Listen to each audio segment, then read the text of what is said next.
Assalamualaikum warahmatullahi wabarakatuh. Kembali lagi di pelajaran ekonomi. Kali ini kita bakal bahas bab 3 ya, dengan judul tahap pencatatan transaksi, pengelompokan dan pengiktisaran. Oke ya. Semoga kalian semua dalam keadaan sehat dan semoga kalian semua menyimak pelajaran saya agar kalian bisa mengikuti pelajaran dengan baik walaupun kita belajar secara daring. Oke, tanpa berlama-lama langsung saya mulai. Saya hanya menjelaskan secara inti ya, saya nggak berbelit-belit, secara inti aja gitu. Jadi kalau kalian mau belajar lengkap, banyak channel-channel lain atau media-media belajar lain. Cuman di sini saya langsung menjelaskan ke contoh soal. Langsung aja saya mulai. Nah, yang pertama ya, kalian harus memahami akun. Dalam akuntansi ada istilah yang dinamakan akun. Akun itu adalah nama-nama dari aktiva, pasiva, prive, pendapatan, dan beban. Akun sendiri terbagi menjadi dua kategori, yaitu akun real. Akun real itu terdiri dari 3. Yang pertama ada aktiva. Aktiva apa kemarin? Ya, aktiva itu harta. Yang kemudian ada pasiva. Pasiva itu apa kemarin?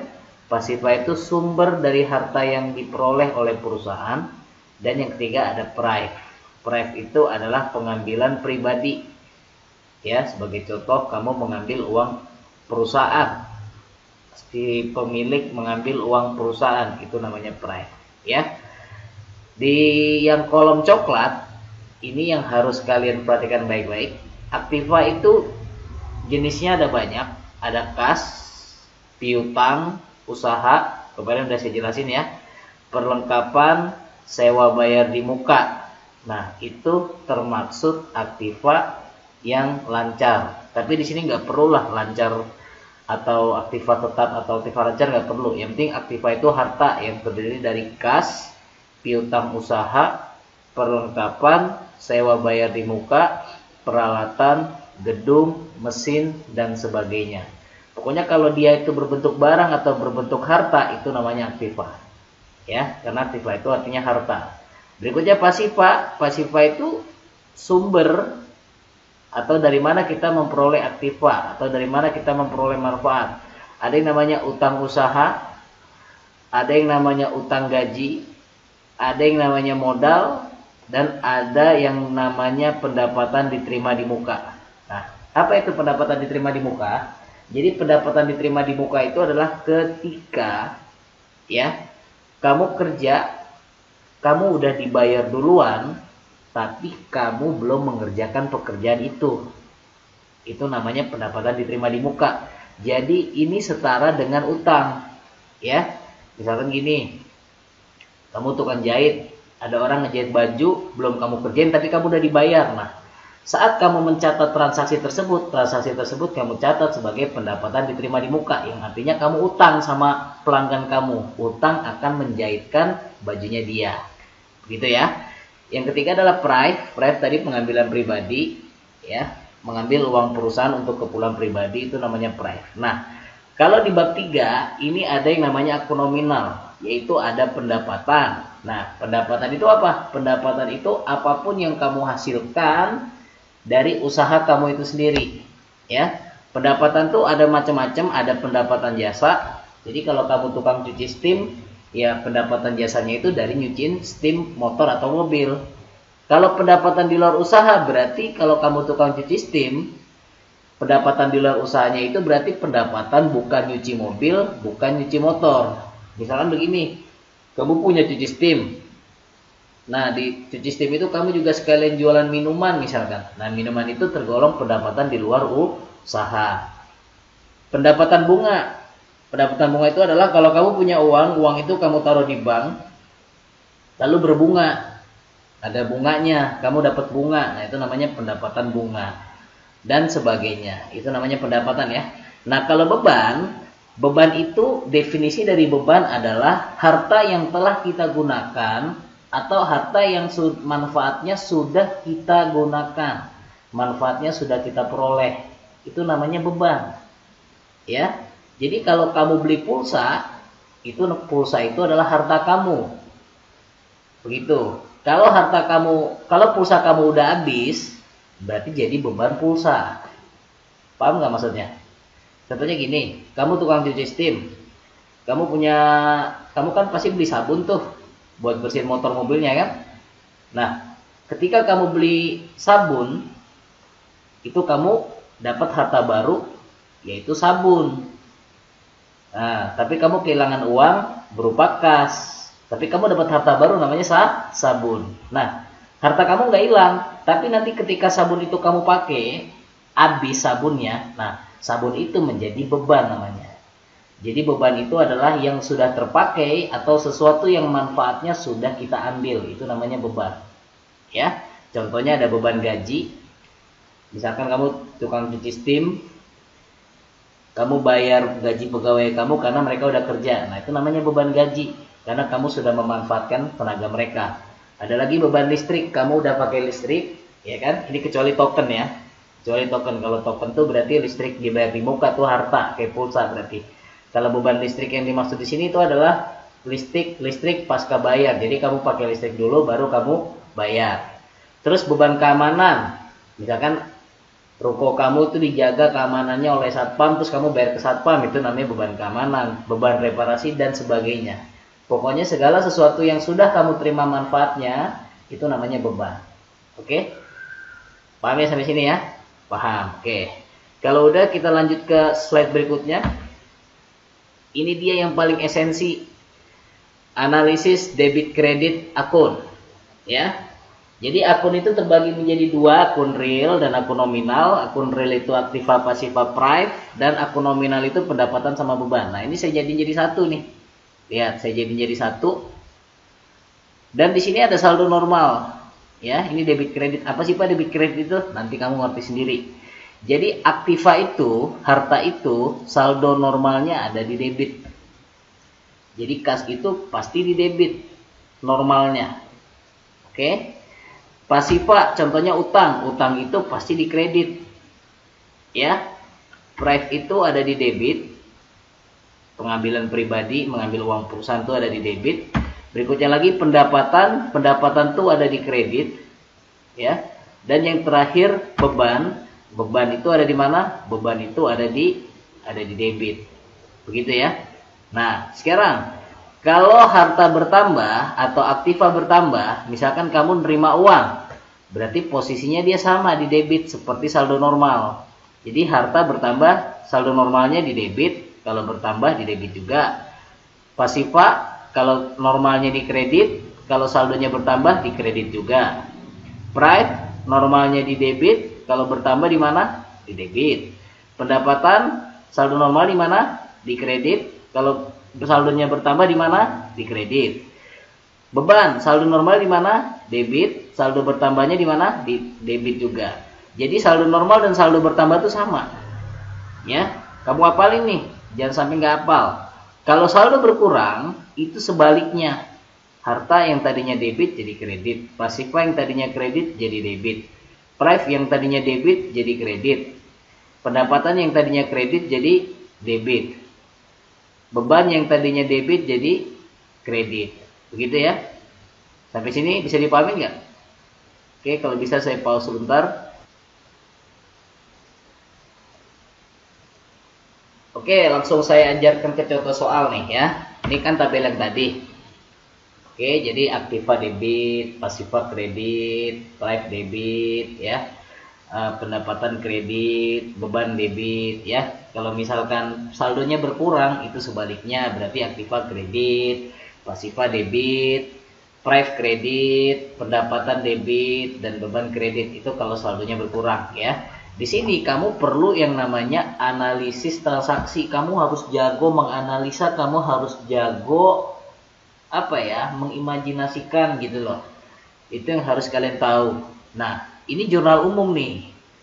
Jurnal umum ini adalah yang pertama di bab 3. Jadi nanti setelah jurnal umum ada buku besar, ada neraca saldo. Nah, jurnal umum ini yang pertama kali, dan ini adalah dasar dari akuntansi. Bener-bener apa ya, istilah kata itu hal yang wajib kalian kuasai pertama kali kalau mau belajar akuntansi ini. Baru ada di bab 3 ini. Oke, langsung saya kasih contoh soal. Contoh transaksi. Jadi jurnal umum itu definisinya dulu, catatan harian transaksi perusahaan berupa akun-akun yang disesuaikan analisis debit kreditnya. Nah, ini saya kasih contoh soal.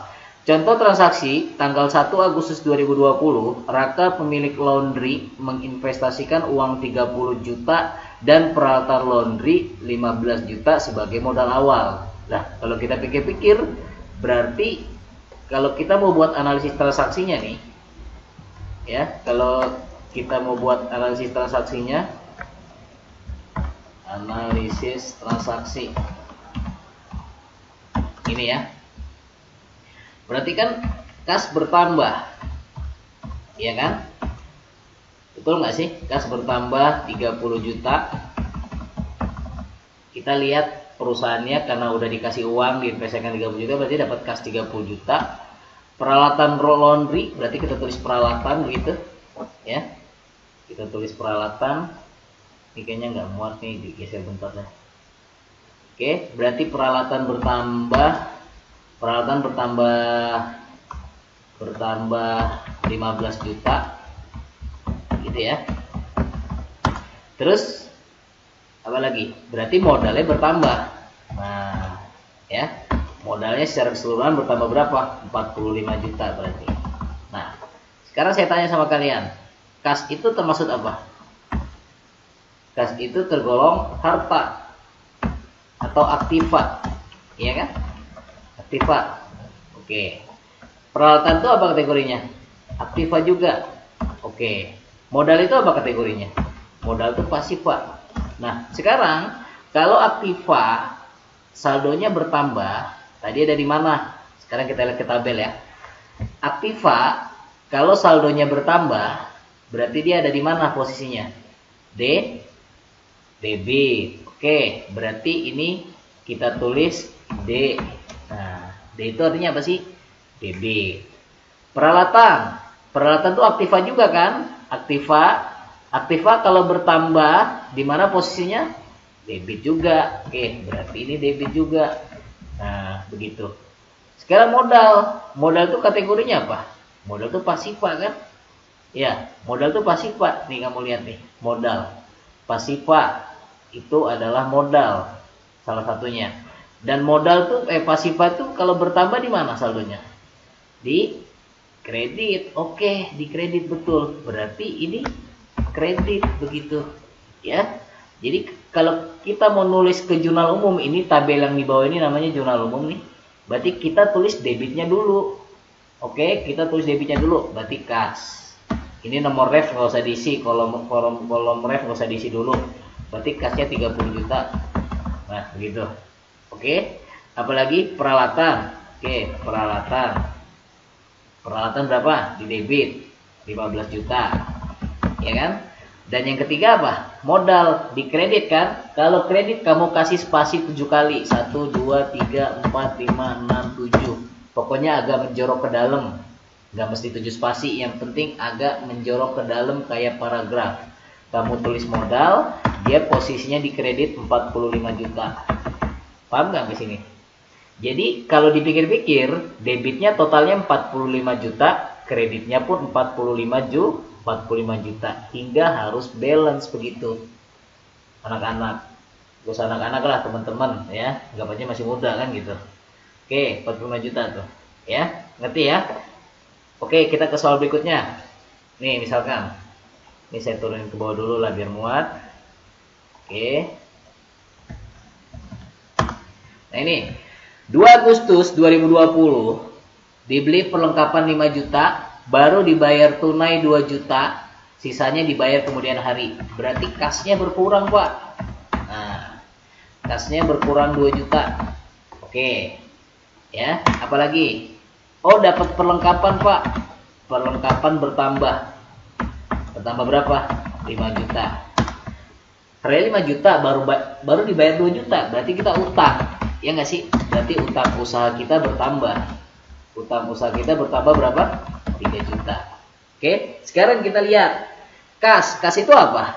Aktiva, betul. Kas itu aktiva, ya. Nih, kas itu aktiva. Ini harus apa juga nih? Kas itu apa gitu jenisnya. Oke, kas itu aktiva. Ini saya lihat lagi, kas itu aktiva. Perlengkapan itu apa? Betul, aktiva juga. Nah, utang itu apa? Utang itu pasiva, gitu kan? Ya nggak sih? Nah, sekarang kalau udah kita lihat, sekarang kita lihat tandanya nih.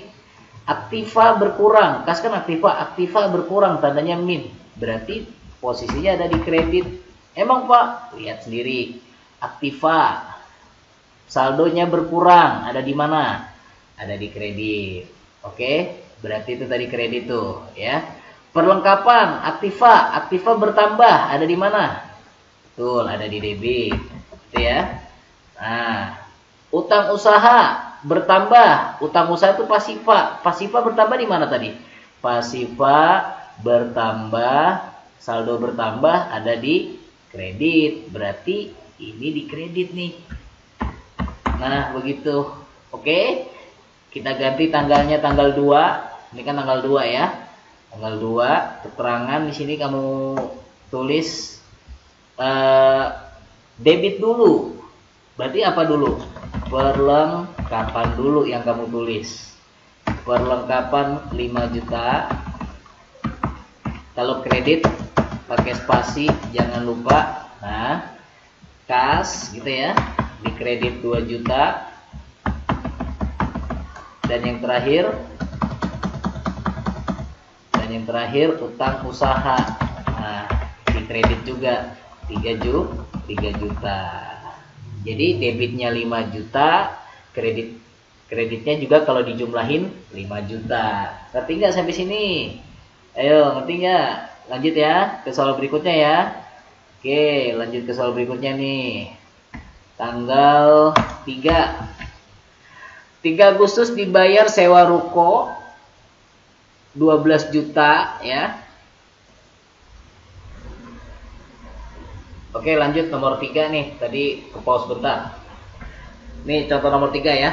Dibayar sewa ruko 12 juta untuk 1 tahun. Transaksi ini dicatat sebagai harta. Bikin analisis transaksinya. Oke. Oh, berarti dibayar Pak ya. Keluar duit. Berarti kasnya berkurang. 12 juta. Kas itu apa? Aktiva. Aktiva berkurang di mana? Di kredit. Nah, lama-lama kamu lancar lama-lama. Kalau kamu sering latihan. Kas itu aktiva berkurang di kredit, begitu ya. Berikutnya, sewa ruko dicatat sebagai harta, berarti sewa dibayar di muka. Nah, namanya sewa dibayar di muka, ya, karena dicatat sebagai harta. Kalau besok ketemu soal dicatat sebagai beban, berarti kamu tulis beban sewa, gitu aja, ya. Kalau sebagai harta berarti sewa dibayar di muka. Sewa dibayar di muka. Berarti ini sewa. Berarti kita dapat harta sewa dibayar di muka ya. 12 juta. Nah, ini juga termasuk aktiva. Termasuk harta dia. Oke, harta bertambah di mana? Harta bertambah di debit. Kalau udah susun ke sini. Ya. Sewa bayar di muka.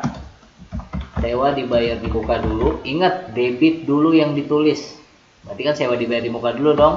Debit 12 juta.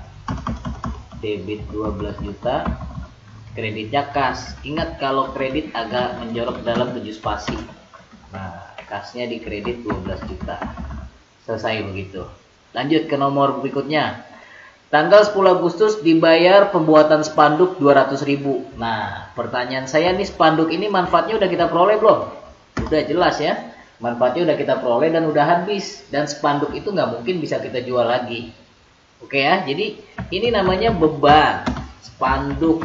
Begitu aja tulis. Berarti kita punya beban spanduk bertambah 200.000. Itu ya. Beban spanduk tuh, beban tuh ya beban kan gitu. Oke, kategorinya beban. Terus dibayar. Oh, saya keluar uang Pak. Berarti uangnya berkurang. Uangnya berkurang 200.000.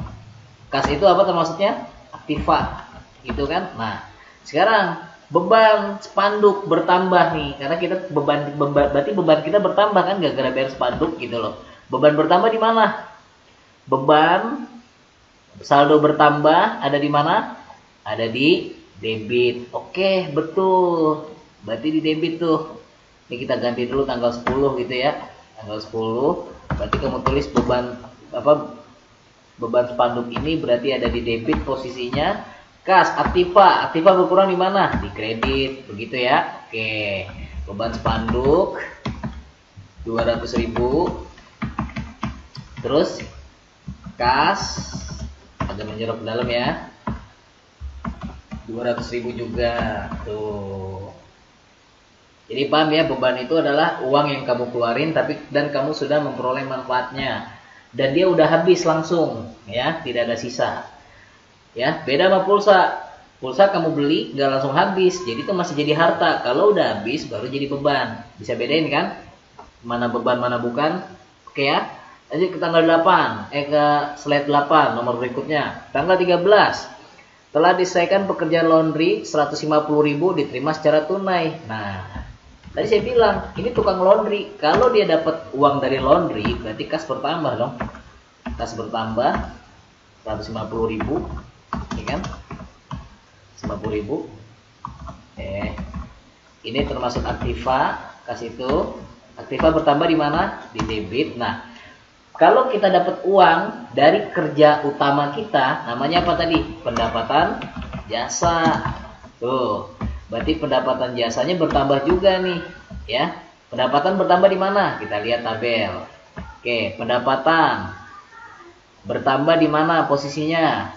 Di kredit, gitu ya.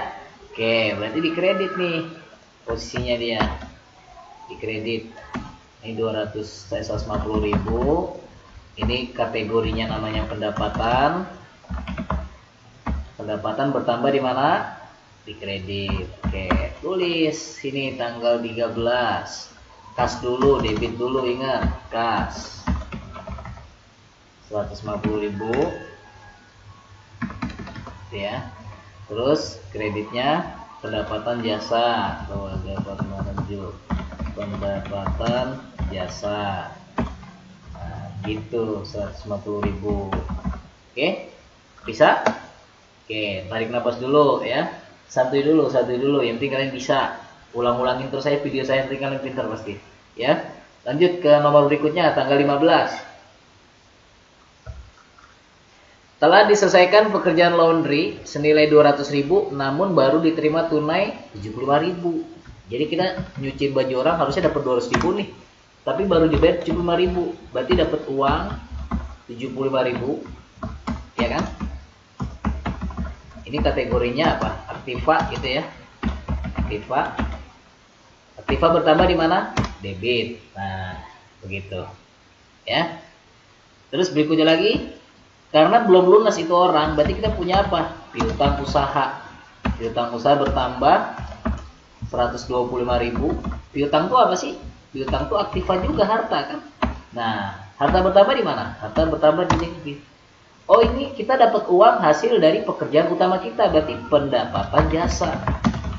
Pendapatan jasa bertambah juga berarti. Begitu. Pendapatan jasa kategorinya apa? Kategorinya pendapatan. Pendapatan bertambah di mana tadi? Nih saya ulang-ulang lagi nih. Pendapatan bertambah di mana? Di kredit ya. Tuh, berarti ini di kredit nih. Udah, kalau udah disusun kas dulu. Oke, misalkan 75.000. Pak, boleh nggak Pak kalau piutang dulu, kan sama-sama debit Pak? Boleh ya, nggak apa-apa. Piutang usaha 125.000.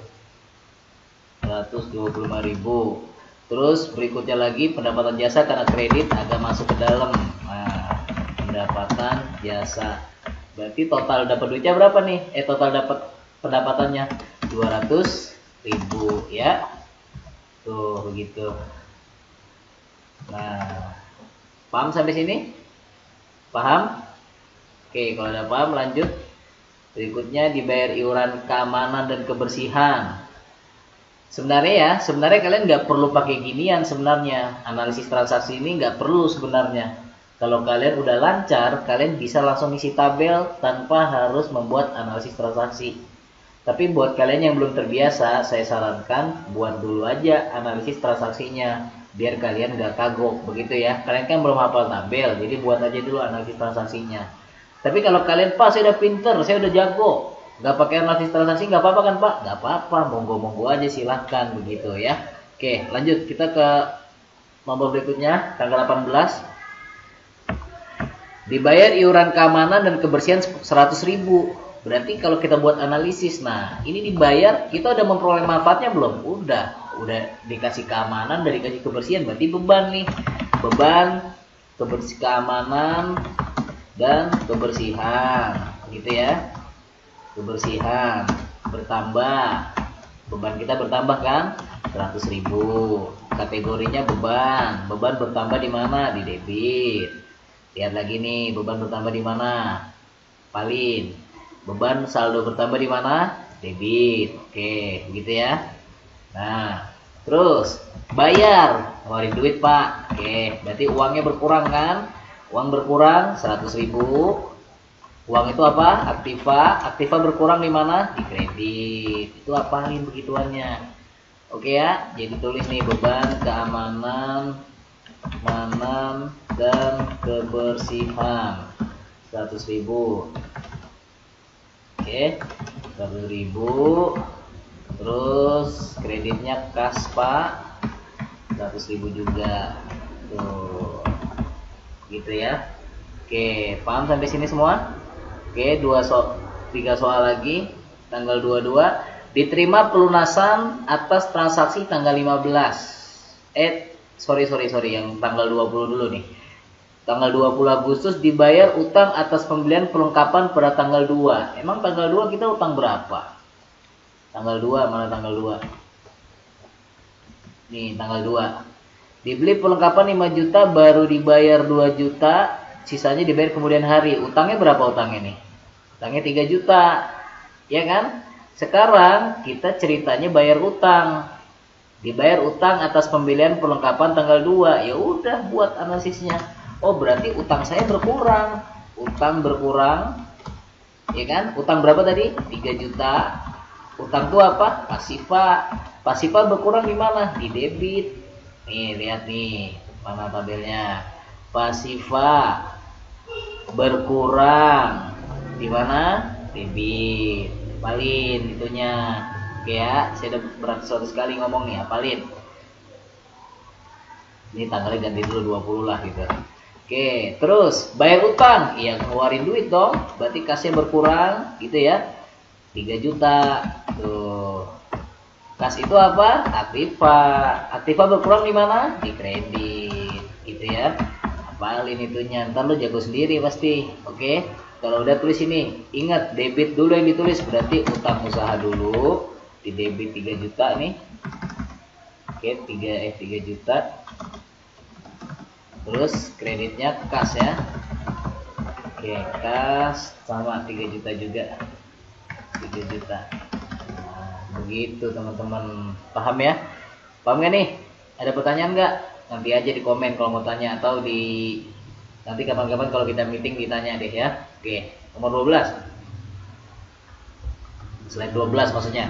Tanggal 22 Agustus 2020 diterima pelunasan atas transaksi tanggal 15. Emang tanggal 15 kita ngapain? Nih, baca. Telah diselesaikan pekerjaan laundry 200.000, namun baru diterima 75.000. Berarti kan kita punya piutang nih. Punya piutang berapa? Kita punya piutang 125.000 kan gitu ya. Kita punya piutang nih. Kita punya piutang 125.000. Ini piutang nih. Kita punya piutang 125.000. Nah, ceritanya ini ngelunasin ceritanya nih. Berarti kalau kita buat analisis transaksi, ya kan? Oh, kalau orang itu bayar berarti kita dapat duit, Pak. Nah, begitu kan? Dapat duit 125.000 kan gitu ya. Oke, kasih itu aktiva. Aktiva bertambah di mana? Debit. Gitu kan? Oh, kalau orang itu udah bayar piutangnya berarti sekarang piutang kita berkurang, Pak. Nah, piutang usaha kita berkurang. Gitu kan? Piutang itu apa? Aktiva juga. Aktiva berkurang di mana? Di kredit. Nah, begitu caranya. ya. Buat kas dulu, debit dulu 125.000 gitu ya. Berikutnya piutang usaha 125.000 juga tuh. Oke, paham sampai sini? Nomor terakhir nih, contoh transaksi 25 Agustus 2020 dibayar gaji karyawan 1.500.000. Nah, 1.500.000 nih. Karyawannya udah kerja, kita bayar. Berarti kita udah dapat manfaatnya dong. Berarti namanya apa? Oh, berarti ini Pak, beban gaji Pak. Nah, beban gaji kita bertambah ya. Berapa? 1.500.000. Beban itu beban gaji kategorinya beban bertambah di debit, gitu kan? Nah, terus bayar, ngeluarin duit Pak, berarti kasnya berkurang 1.500.000. Ya kan? Kas itu kategorinya aktiva berkurang di mana? Di kredit. Kamu salin sekarang di sini. Oke, tanggal 25 beban gaji di debit 1.500.000, ya kan? Terus kreditnya kas gitu ya. Kas 1.500.000. Nah, begini. Paham ya? Paham gak nih? Oke, ternyata masih ada satu nomor lagi, tanggal 31. Pemilik mengambil uang perusahaan 100.000 untuk keperluan pribadi. Nah, berarti namanya apa? Ngambil uang perusahaan tadi. Prive kan? Berarti prive-nya bertambah nih. Tuh, prive-nya bertambah 100.000. Prive itu ya prive, ya kan ya? Berapa? Di mana saldo normalnya prive? Nih, prive saldo normalnya di mana? Di debit. Saldo bertambahnya maksudnya, sorry. Di debit ya. Oke, berarti ini di debit nih.